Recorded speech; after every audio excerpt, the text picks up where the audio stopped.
RomanceWebNovel, Chapter 451, Double Trouble Part 1. The lightning bolt had squeezed the air out of Journey's lungs and pushed her back while her body still refused to obey her.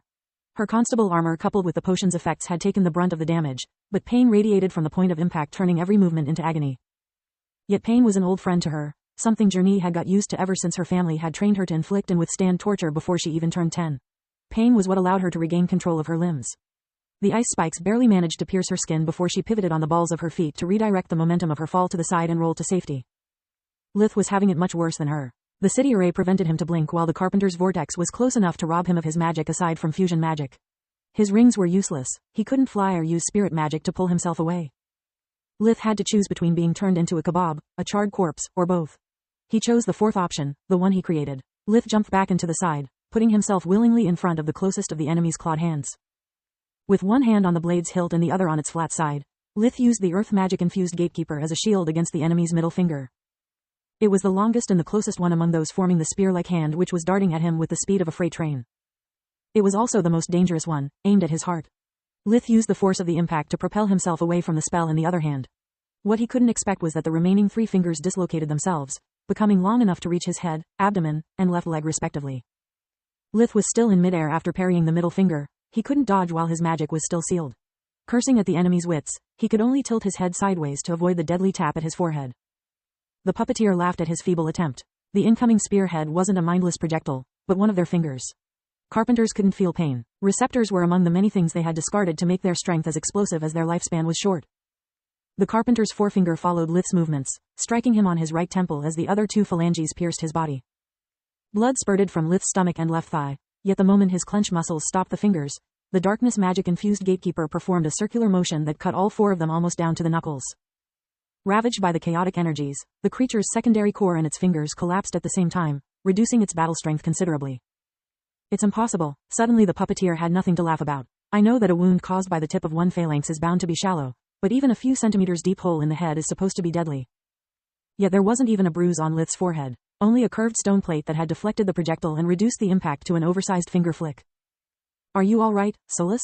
Lith asked as the plate turned liquid and hid under his clothes again. Nothing that a bit of rest can't heal, she replied. Our combined earth fusion did most of the work, otherwise I would be shattered in pieces. The carpenter roared in outrage. Its kneecaps were healed, but both of his prey were alive and well. The puppeteer couldn't believe that the body and techniques they had perfected after centuries of training couldn't get rid of 2 newborns, not even after being forced to go all out. Our enemy has lost one hand in its secondary core. Without the vortex, its remaining core is a cyan one. With the vortex it can reach the output of a blue one, but if it gets poisoned too the carpenter's strength will plummet. Solus explained. Lith smiled in reply while weaving a new set of spells that he knew the enemy couldn't risk absorbing anymore. Journey kept her distance and circled around the creature, with Lith quickly following her lead. 3 mouths, 3 spells at once. Even though the second set of arms was hidden again in the creature's sides, Journey was certain that they were forming hand signs non-stop. Now that they had been exposed, the quiet mumblings coming from the jaws on the carpenter's abdomen and shoulders explained the trick behind its silent casting. Fake mages could delay the activation of their spells until their focus was broken, just like an awakened. Hand signs required less time than most chants, but a normal mage would make them last as long as the chanting to perform them with accuracy. Yet the carpenter had several mouths, so while one chanted the others would make noises to cover the incoming spell and start the next one as soon as the first set of hand signs was completed. The creature tried to escape from the encirclement, but it discovered that the duo could follow its movements with ease. Journey's air-infused needles pierced its 4 limbs while Lith's magic froze and deformed the marble floor at its feet, turning the carpenter's footwork into a mess.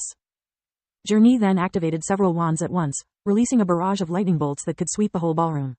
The puppeteer thought that she had gone mad. They only needed to make the creature crouch to dodge what looked like the spell of an angered thunder god and make Lith its new target. Their coordination was too perfect. They were always at the opposing sides of the carpenter, making it easy to exploit any incoming spell and turn it against the other human. Lith ignored the incoming thunderstorm and released a volley of plague arrows, leaving the creature twice dumbfounded. Is he insane? He'll take the constable's attack head-on, whereas I only need a roll to escape from such a slow spell. The puppeteer was disappointed. Their prey were clearly panicking, turning what was supposed to be a fun game into a farce. The lightning bolts curved sharply, following the 4 needles like the remote tracking devices they were. Even with multiple layers of body fat shielding the nerves, the electrical current was so violent that it caused a seizure in all 4 limbs.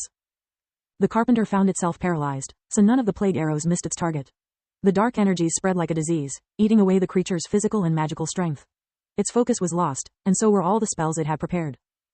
Refusing to accept their loss, the puppeteer activated the vortex to escape from the trap and kill both those pests by burning away all the lifespan their creature had left. Much to their surprise, even in its boosted state, the creature was unable to deal a lethal blow. Journey and Lith were both able to follow the carpenter's speed with ease. While normal humans under the effect of a potion were fast, they were fast and graceful. While any other human opponent the puppeteer had ever faced was just strong, they were strong and feral. I was wrong. They can use the potion's effect to its maximum, if not even more. These guys move more like beasts than humans. The puppeteer's heart was filled with joy and awe. Finding two worthy opponents outshined even Lith's blade, slowing their prized creature long enough for Journey's long knives to stab it in the ass, right where its brain was hidden, and send it into oblivion.